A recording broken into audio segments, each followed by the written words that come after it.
Yallah, bismillah.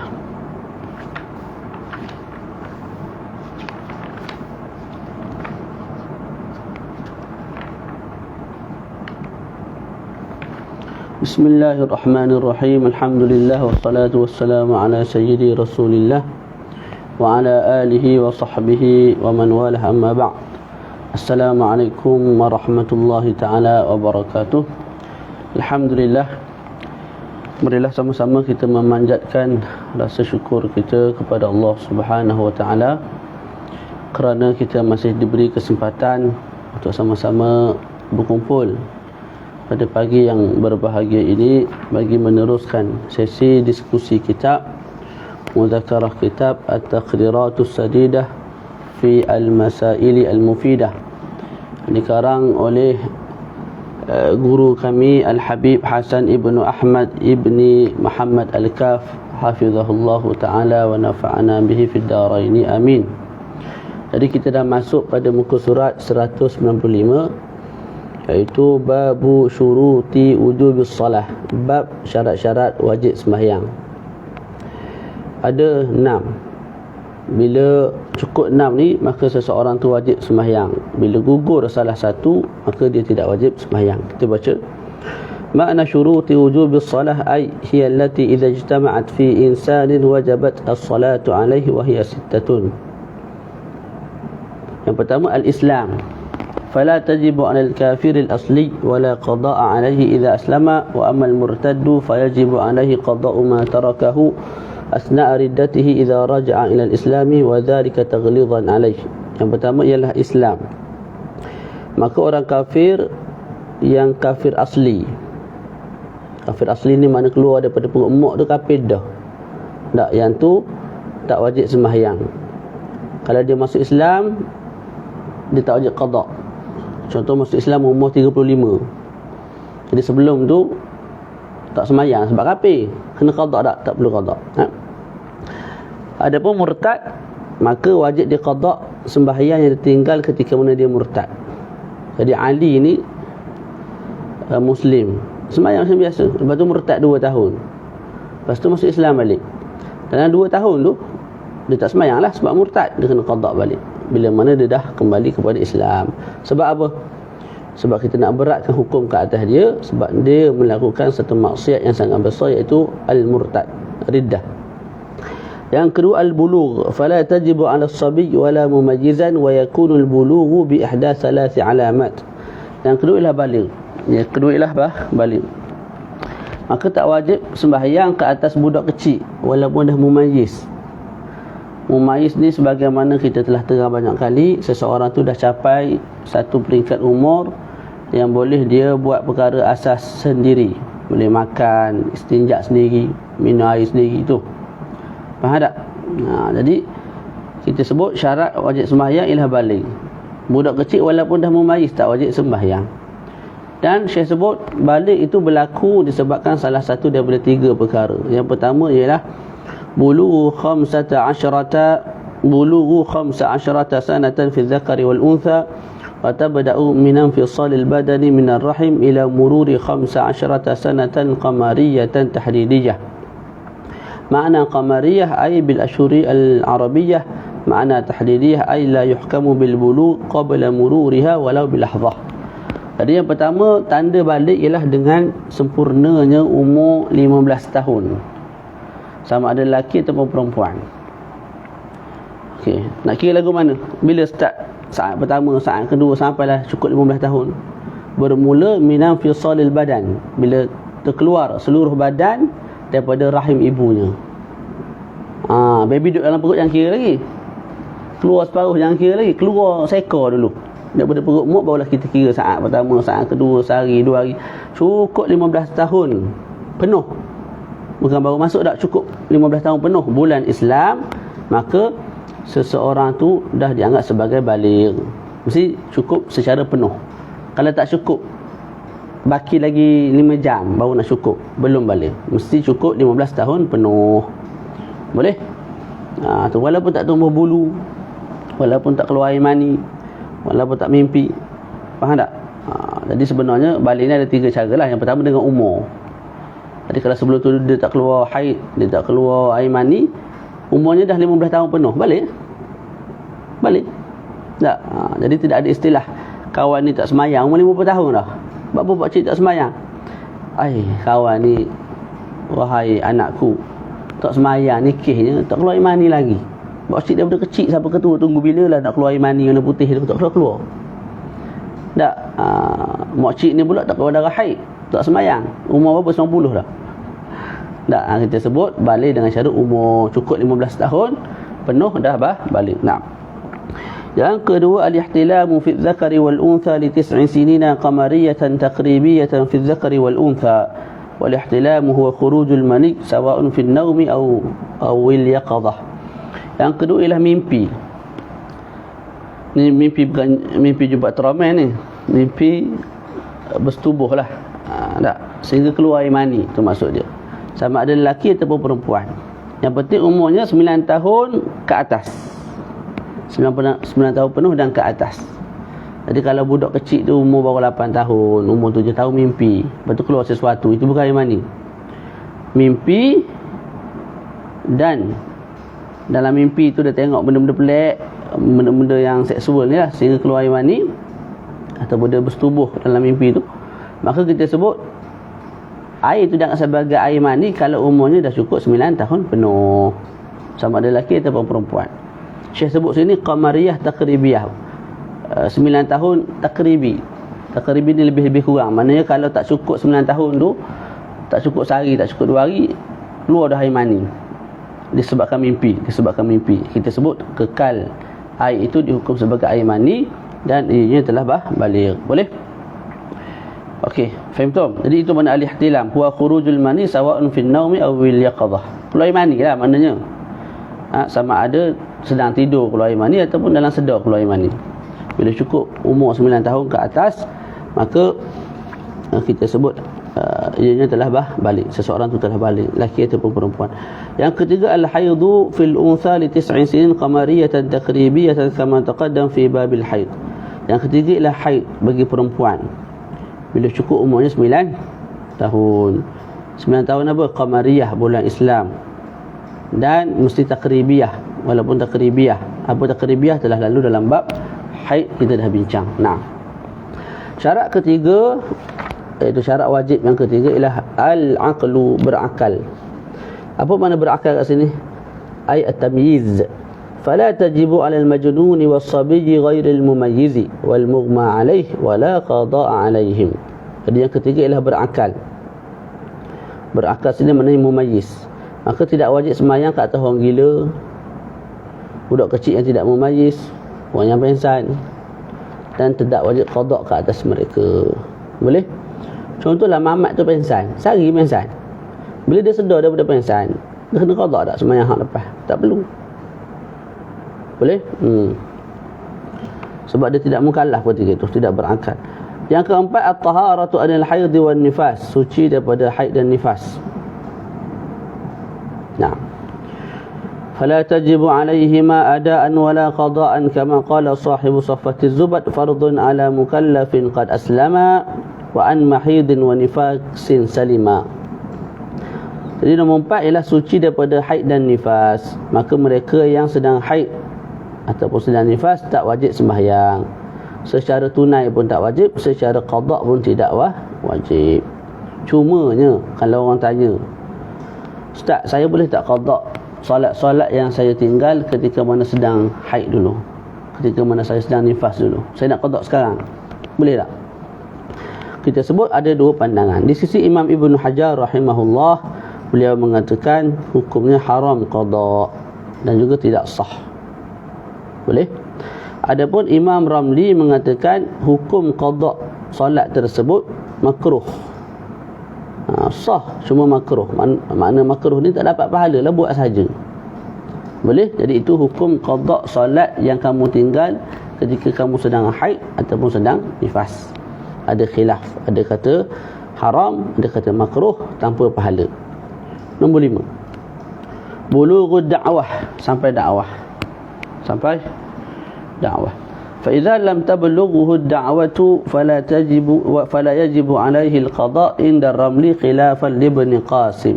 Sampai dakwah.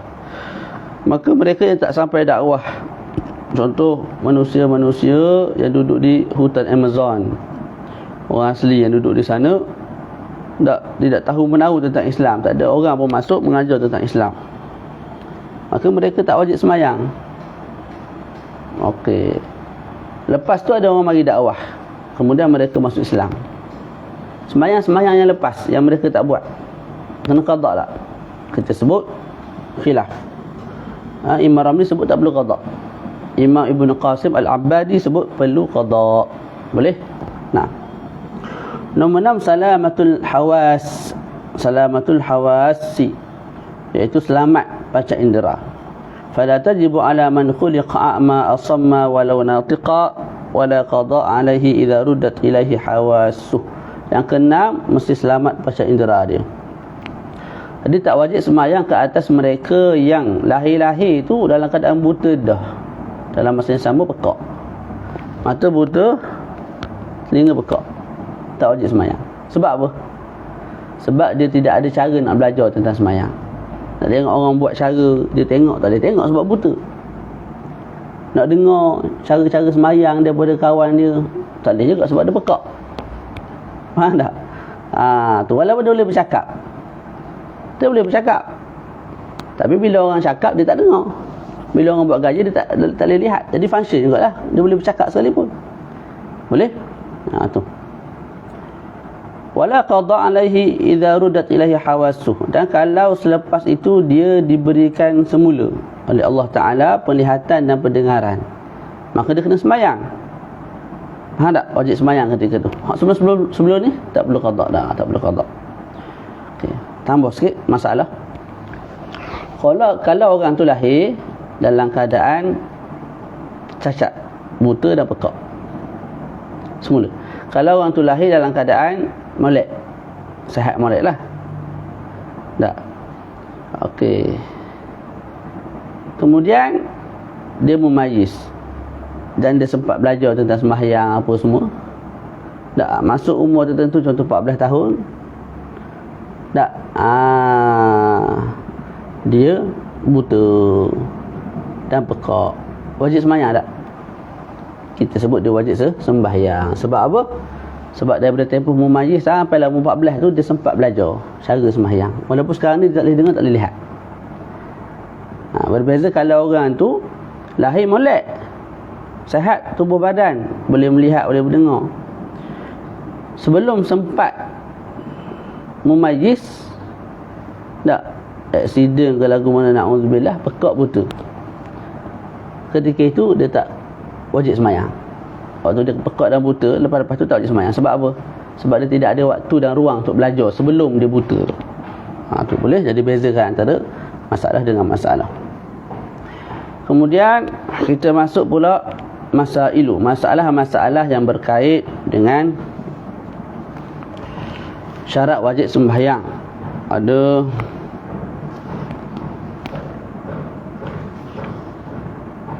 ada 4 lebih kurang, tapi panjang-panjang juga. Tak apa, kita baca insya-Allah khair. Masailu. Yang pertama, yajibu 'alal aba'i wal ummahat amru auladihim aw al-mumayyizina bis-salati idza balaghu 7 sinin wa yajibu darbuhum 'alayha idza balaghu 10 sinin ila al-bulugh. Jadi Syekh sebut wajib ke atas ibu dan ayah menyuruh anak mereka yang telah mumayyiz untuk solat ketika mana anak tu masuk umur 7 tahun. Tu. Ataupun dah sempurna umur 7 tahun. Dah sempurna umur 7 tahun. Jadi bila anak kita dah sempurna umur 7 tahun, dalam masa sama mumayyiz, ada 2 syarat ni. Sempurna umur 7 tahun dan dah mumayyiz, maka wajib kita sebagai pak, sebagai mak suruh dia semayang. Okay, bila dah masuk 10 tahun, yang ni khilaf, sama ada baru masuk 10 ataupun dah sempurna 10, khilaf. Maka ketika itu, kalau anak kita tu lepas disuruh tak nak semayang juga, kita boleh piak. Kita boleh piak, tahu piak? Kita boleh rotan dia. Cuma jangan rotan yang sampai berdarah, sampai lebam, sampai patah riuk lah. Tapi janganlah tak sakit langsung. Tak, dia buat pis, dia nanti pis. Sebab apa? Abi cubit gitu. Solat. Cubit gitu. Tak rasa benda lah kawan tu. Duk main lah dengan kita, tak takut. Jadi tak semayang paksa dah kawan tu. Jadi boleh rawatan, biar sakit, biar reti. Faham tak? Tapi jangan patah riuk, jangan sampai berdarah. Jangan jet daripada belakang. Ambil jelajak 100 meter, bang belakang, patah tulang belakang anak. Sebab apa? Tak semayang. Yang tu tak boleh. Boleh? Ya Allah. Masalah nombor 2, mas'alatu zawalil mani'. Masalah hilangnya larangan solat. Kita baca. Suratuha an yadkhula waqtus salah wa syakhsu mimman la tajibu alaihi as-salah liwujudi mani'in minal mawani'i haidin aw wujudunin aw ghairihima thumma yazulu hadha al-mani'u. الحكم إذا زال المانع وقد بقي من خروج الوقت قدر تكبيرة الإحرام فأكثر أي لحظة فأكثر وجب قضاء تلك الصلاة. Jadi masalah zawalul mani', gambarannya ialah masuk waktu semayang zuhur. Waktu masuk semayang waktu tu, orang tu tak wajib semayang.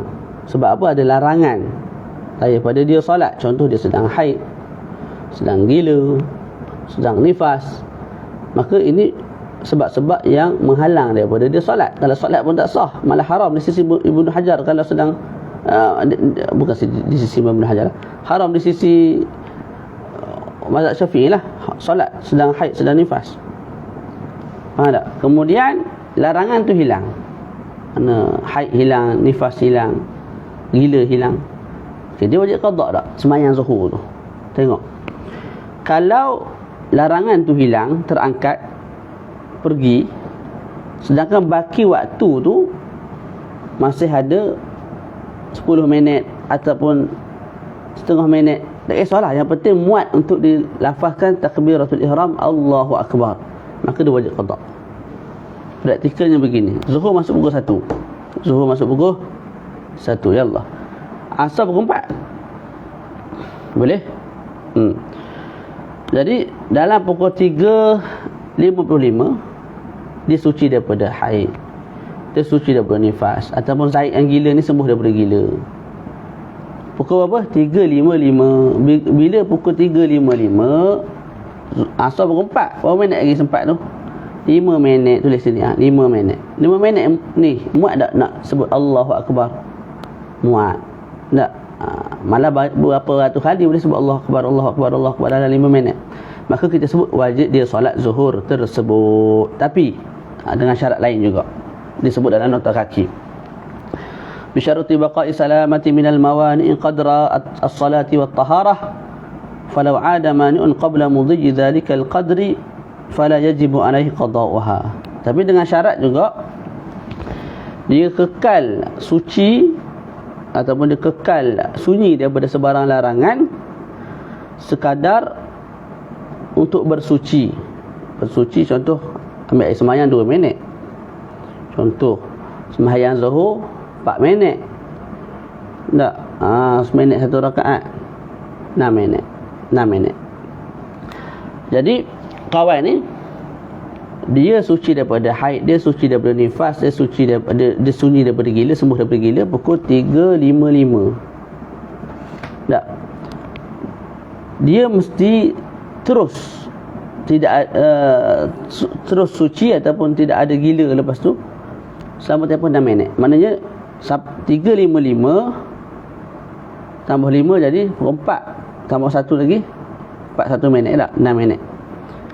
Boleh? Jadi mesti dia tu sunyi daripada sebarang larangan untuk solat daripada 3.55 sampailah pukul 4 1 minit. Faham tak? Maka kita sebut wajib dia qada solat zuhur. Andai kata ni gambaran lain, pukul 3.55 petang, 3.55 petang dia suci daripada haid, 3.55 petang. Lepas tu masuk 3.58 petang dia gila. Faham tak? Jadi berapa minit dia sunyi daripada mamani'us salah, sunyi daripada perkara yang menghalang dia solat. 3.55 6 7 8 4 minit. Tak, sedangkan kita perlukan 6 minit. 4 minit untuk solat, 2 minit untuk bersuci. Maka kita sebut orang begini tak wajib dia qada solat zuhur tersebut. Boleh kesimpulan dia, kalau Fatimah ni suci daripada haid pukul 3.55 petang, 3.55 petang, zuhur asar pukul 4, tak, asar pukul 4, kita sebut Fatimah wajib qada solat zuhur itu dengan beberapa syarat. Syarat pertama, mesti qadar waktu yang berbaki itu muat untuk sebut Allahu Akbar, muat untuk letak Allahu Akbar. Jadi kat sini baki berapa minit? 5 minit lagi sebelum masuk asar, muat sangatlah untuk sebut dan lafazkan Allahu Akbar. Syarat kedua, mesti dia sunyi daripada sebarang larangan yang lain. Faham tak? Jadi dia suci daripada haid, suci daripada nifas, dan tak gila sampailah pukul 41 minit. Tak? Jadi 41 minit itu sebab kita ambil 6 minit lah. 4 minit untuk solat, 2 minit untuk taharah. Maka dia kena qada zuhur tu. Ada kata dia suci daripada haid pukul 3.55, 3.57 tu gila. Jadi 2 minit je dia suci, dia sunyi daripada larangan solat. 2 minit ni muat tak untuk letakkan solat 4 rakaat zuhur dan taharah 2 minit. Mana taharah ialah mandi wajib ataupun wuduk 6 minit, tak muat. Maka kita sebut bila dia suci nanti ataupun dia sembuh daripada gila nanti, bila dia sembuh daripada gila nanti dia tak perlu qada. Yallah khair. Terus wajib qada'u ma qablaha idza kanat tujma'u ma'aha wa laha suratan. Kemudian saya sebut wajib juga qada' solat sebelumnya kalau solat sebelum itu jenis dijamak dengan solat tersebut. Dan jadi 2 gambaran. Apa gambarannya? Ayazul al-mani'u waqta salatil asri fayajibu alaihi ada'uha wa qada'u dhuhr. Maknanya larangan tu hilang ketika makna waktu asar, maka dia wajib solat fardu asar dan kena qada fardu zuhur. Faham tak? Situasi dia gini, Zainab suci daripada haid pukul 6.50 petang. 6.50 petang. Solat maghrib masuk pukul 7. 6.50 petang suci daripada haid. Maghrib masuk pukul 7. Jadi berapa minit lagi baki tu? 10 minit. 10 minit ni muat tak untuk letak Allahu Akbar, takbiratul ihram? Muat. Cukup syarat pertama. Ada syarat lain yang tak disebut dalam matan atas, disebut kat bawah. Bi syarti baqa'i salamati minal mawani'i qadra al-fardaini wat taharah. Untuk kita katakan seseorang tu kena qada asar dan zuhur bila dia suci waktu asar, dia mesti apa? Selamat daripada sebarang larangan solat dalam qadar 2 fardu solat. Jadi zuhur 4 minit, asar 4 minit, 8 minit lah. Bersuci, berwuduk 2 minit lah kita sebut. Maka 10 minit semua sekali. Jadi kawan ni iaitu Zainab, bila dia suci daripada haid pukul 6.50, okey, Zainab kena qada ataupun kena sembahyang lah kalau sempat sembahyang asar dalam waktu tu, dalam waktu asar. Dia kena sembahyang asar dan juga qada zuhur. Bila? Bila dia selamat daripada gila, daripada haid, daripada nifas selama 10 minit. Selama 10 minit. Sebab apa kita sebut 10 minit? Dalam 10 minit tu ialah 4 minit qadar satu fardu zuhur. Lepas tu 4 minit yang kedua qadar bagi 4 minit 4 rakaat asar. Lepas tu 2 minit itu qadar waktu untuk bersuci. Tak, maka dia kena qada solat apa? Solat asar kena qada, zuhur pun kena qada. Tapi kalau sebaliknya, maka dia kena qada satu sembahyang je lah.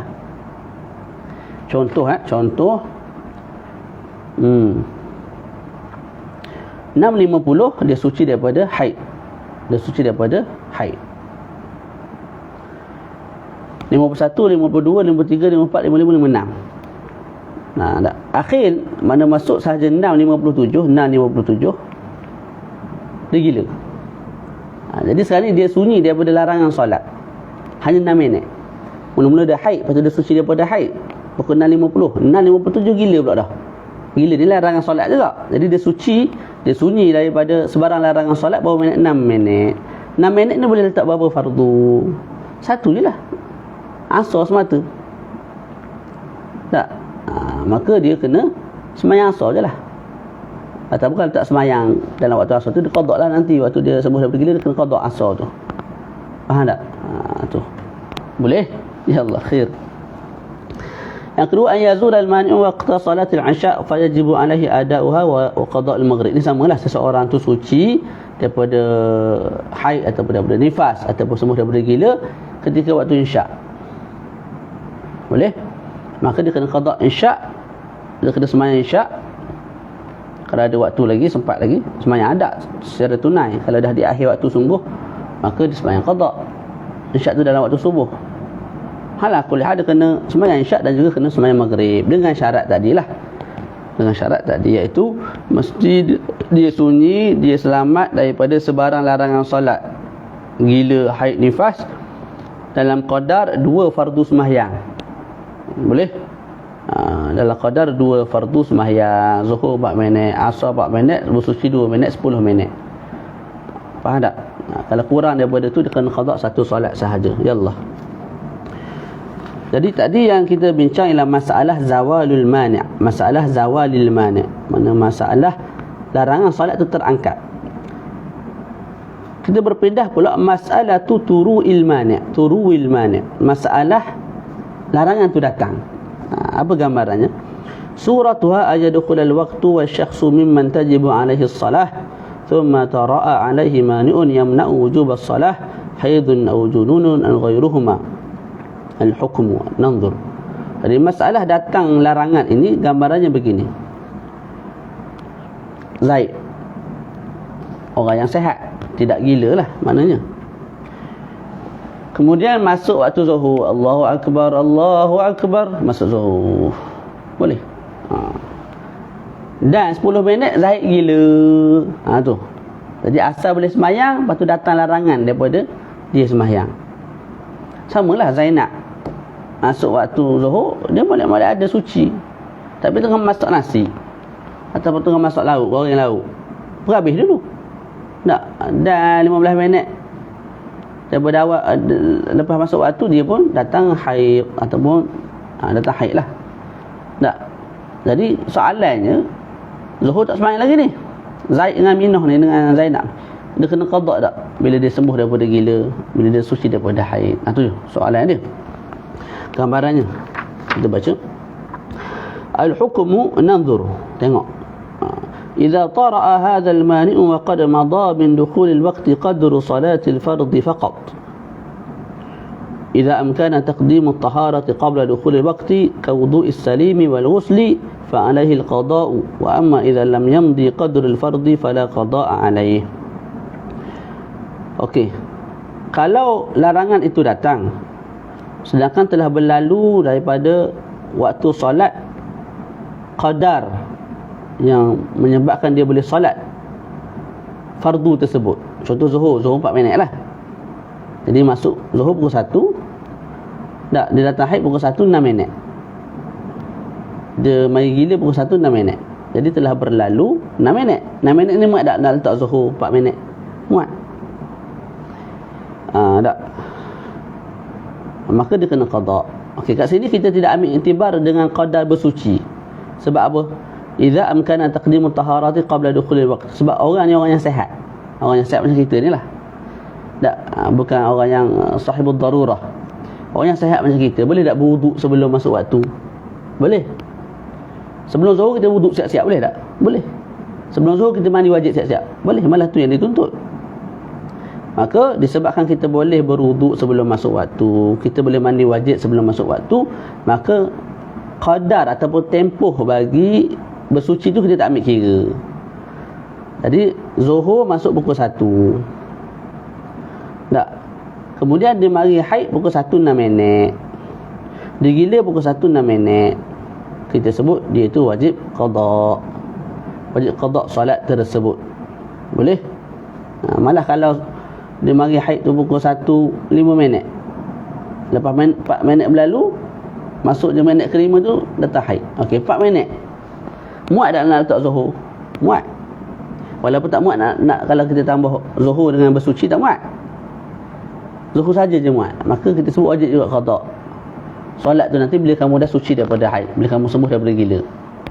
Sebab apa kita tak ambil iktibar dengan tempoh bersuci sekali? Sebab orang tu ialah individu yang boleh bersuci, berwuduk sebelum masuk waktu.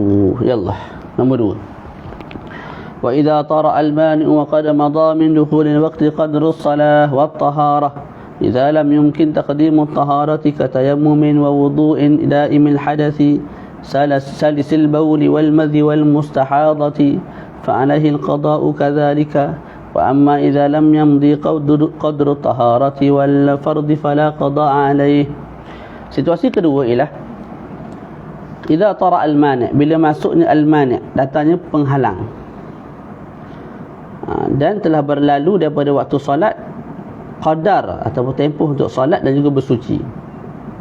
Sedangkan dia itu ialah individu yang tak boleh nak mendahulukan bersuci sebelum masuk waktu. Faham tak? Sebelum zuhur dia tak boleh berwuduk dulu, tak boleh, syarat tak bagi. Dia tak boleh tayamum dulu, tak boleh. Maknanya orang ni, individu ni, kalau nak berwuduk mesti selepas masuk waktu. Mesti selepas masuk waktu zuhur. Contohnya apa? Dia tu ada daimul hadas, air kencing sentiasa keluar sikit-sikit daripada kemaluan, ataupun keluar air mati sikit-sikit daripada kemaluan, tak berhenti-henti 24 jam, ataupun mustahadah, sentiasa keluar darah. Maka golongan ini kita sebut sahibud darurah. Dia kena ambil wuduk selepas masuk waktu, tak boleh berwuduk sebelum masuk waktu. Selepas masuk zuhur baru boleh berwuduk. Begitu juga tayamum. Tayamum ni mesti lepas masuk waktu baru boleh tayamum. Maka ketika itu kita ambil kira sekali lah. Kita ambil kira sekali dengan qadar dan tempoh bersuci. Jadi untuk zuhur 4 minit, bersuci 2 minit, 6 minit. Jadi kalau zuhur masuk pukul 1, tak, dia mari darah haid pukul 1, 7 minit. Dia mari gila pukul 1, 7 minit. Dia nifas pukul 1, 7 minit. Contohlah. Tak. Maka ketika itu kita sebut disebabkan daripada pukul 1 sampai pukul 1, 7 minit ni, tengah tu ada 6 minit. Dan 6 minit ni muat untuk kamu letak 4 minit, 4 rakaat zuhur, dan 2 minit lagi tu baki untuk bersuci. Maka kita sebut kamu kena qada solat tersebut. Bila kena qada je? Lepas suci daripada haid lah, lepas suci daripada nifas, lepas sembuh daripada gila. Faham? Dalam situasi ni kalau dia hanya ada 4 minit ya, mana zuhur pukul 1, 1:05 minit haid, jadi ada 4 minit. Dia wajib qada tak solat tu bila dia sembuh daripada gila, bila dia suci daripada haid? Tak wajib. Sebab apa? Sebab 4 minit ni tak muat untuk letak sembahyang dan juga bersuci. Faham tu? Ya Allah khair. Dan terakhir ialah masalah qada'us salah, qada' sembahyang. Yajibu qada'us salawatil maktubati idza fatat mutlaqa sawa'un akanat bi 'udhrin am bi ghairi 'udhrin. Wajib qada' sembahyang fardu yang ditinggalkan. Wajib qada' secara mutlak, sama ada ditinggalkan disebabkan ada uzur ataupun tiada uzur. Sengaja tinggal, kena qada'. Ataupun tak sengaja tertidur, kena qada' juga. Ada pandangan kata tak kena qada'. Pandangan tu entah daripada mana saya pun tak tahu, dan tu tidak muktabar, pandangan syadz asing, itu ghairu muktabar.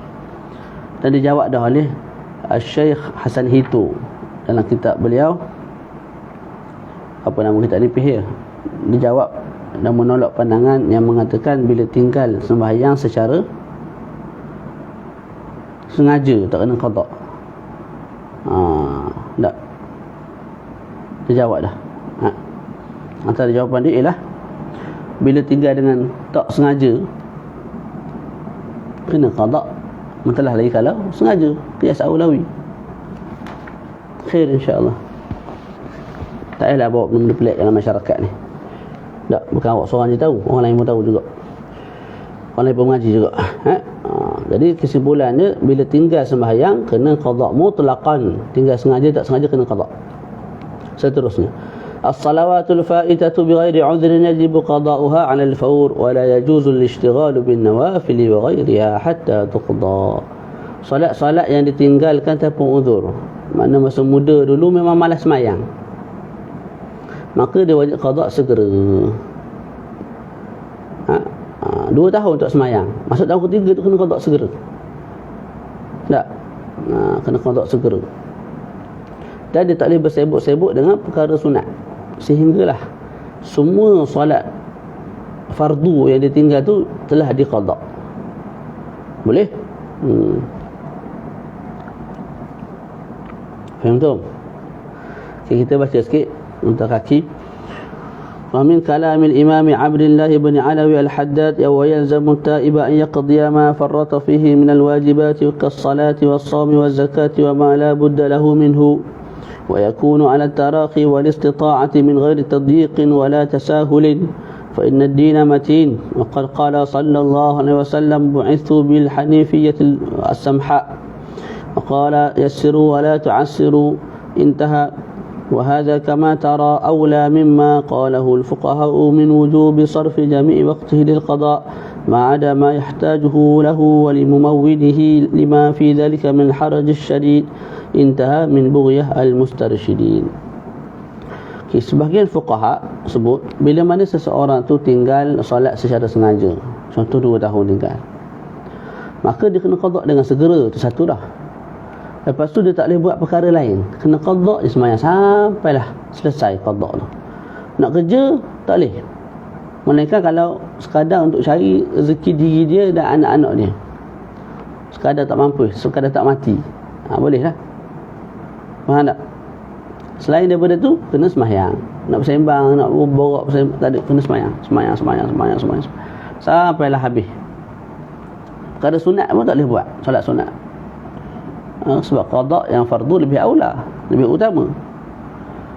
Faham tak? Itu yang disebut oleh sebahagian fuqaha. Mana waktu tu sepenuhnya kena fokus kepada sembahyang. Tidur pun sekadar tidur untuk pergi kerehatan sekejap, lepas bangun sembahyang balik.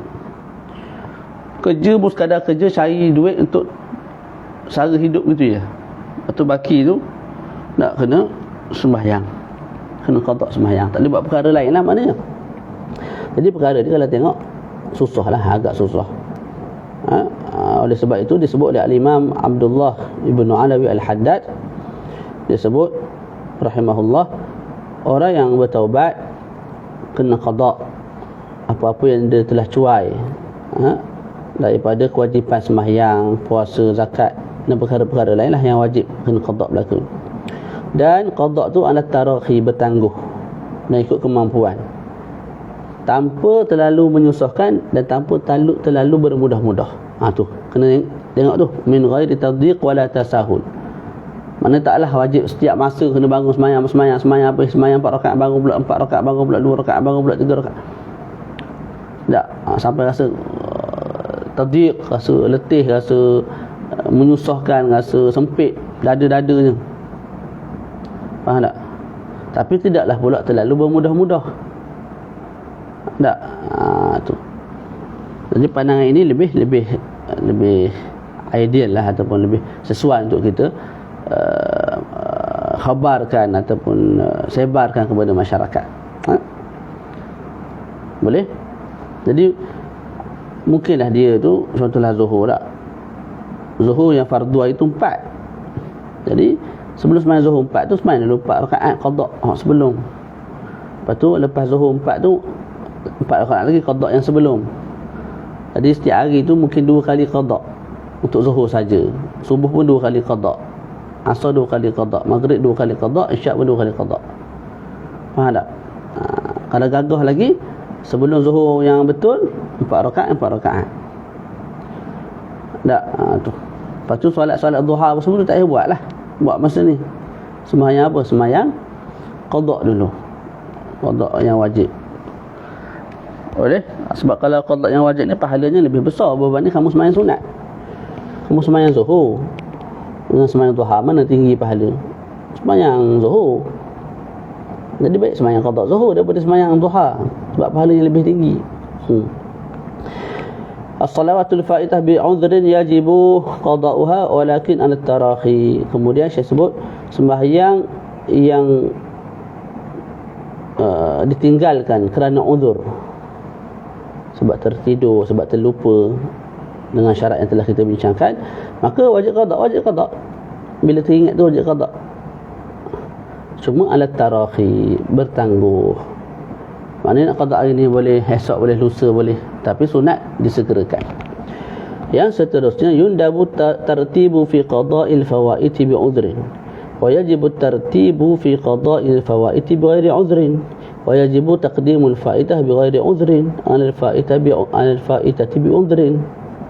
Okay, sunat tertib dalam mengqada' sembahyang-sembahyang yang ditinggalkan secara uzur, kerana uzur. Contoh, sehari tidur tak, ataupun sehari tu tak ingat langsung, dia baca kitab tak ingat langsung sembahyang sehari. Contohlah ni, situasinya contoh tak, tinggal kerana uzur.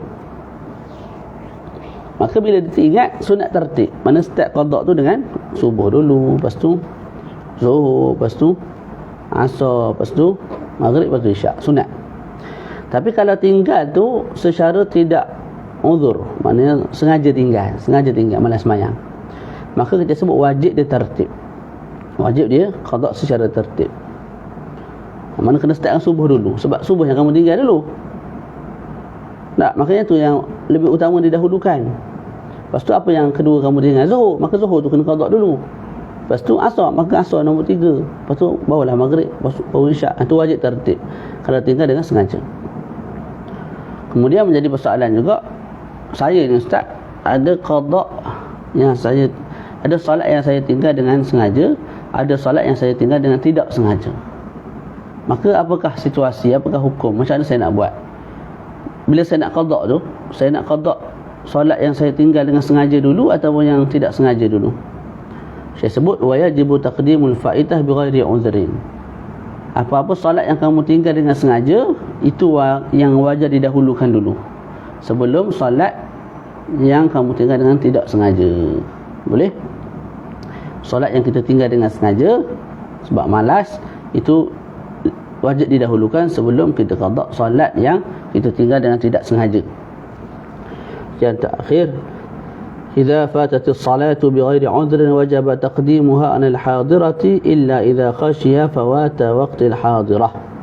Bila mana gugurnya sembahyang, maknanya bila luput sembahyang, tak sembahyang dah ni, tak pun uzur, subuh tadi tak sembahyang, malah tak, sekarang dah masuk waktu zuhur, baru waktu zuhur. Jadi nak buat hak mana dulu? Sembahyang zuhur dulu ke sembahyang subuh dulu? Faham tak situasi? Dia subuh tak sembahyang, malas sembahyang, tidur, bangun pukul 6 tu tidur balik, padahal dah masuk subuh, memang malas sembahyang. Okey, bila sedar daripada tidur, zuhur dah, zuhur tu nak sembahyang. Okey, dia sembahyang zuhur dulu ke? Zuhur dia nak sembahyang, dia nak qada subuh. Apa yang perlu dia buat? Kita sebut dia kena dahulukan solat qada dulu, sebab qada tu kamu tinggal dengan sengaja. Jadi subuh dulu barulah zuhur, subuh dulu barulah zuhur. Melainkan kalau zuhur tu dah habis waktu dah, akhir-akhir waktu dah, ketika itu sembahyang zuhur dululah, barulah subuh. Sebab kalau kamu sembahyang subuh dulu, qada ni akhir sekali menyebabkan zuhur pun kamu solat di luar waktu. Tak, maka kita sebut dalam situasi itu dahulukan solat zuhur, solat subuh, dahulukan Allahumma salli ala solat zuhur dulu, solat zuhur dulu supaya zuhur boleh dikerjakan dalam waktu, kemudian barulah solat subuh. Okay. Kama qala sahibu safwati zubat wal fawzu wat tartibu fi ma fata awla liman lam yakhtashi al fawata. Wallahu alam. InsyaAllah kalau ada masa lagi kita akan baca pula babu syuruti sihhatis salah. Jadi saya baca ni sebab anak saya demam, dia sedang tidur kena maklum belaka lah ni. Sebab ada orang anggap kita cuti saya saja, malas bekerja. Maka kita beritahu supaya tidak ada fitnah yang bukan-bukan lah, ada sangka buruk yang bukan-bukan. Jadi saya cuti hari ni disebabkan anak saya demam. Semalam muntah-muntah, hari ni demam panas lagi, tak ada orang jagalah. Isteri saya doktor tak, dan hari ni on call pula. Maka saya ambil ruang lah, ruang-ruang yang free. Tak, ketika anak tidur saya mengajar. Sebab saya minat mengajar. Boleh? InsyaAllah khair, insyaAllah. Sallallahu ala sayyidina Muhammad wa ala alihi wa sahbihi wa baraka wa sallam. Alhamdulillahi rabbil alamin. Assalamualaikum warahmatullahi wabarakatuh. Barakallahu fikum.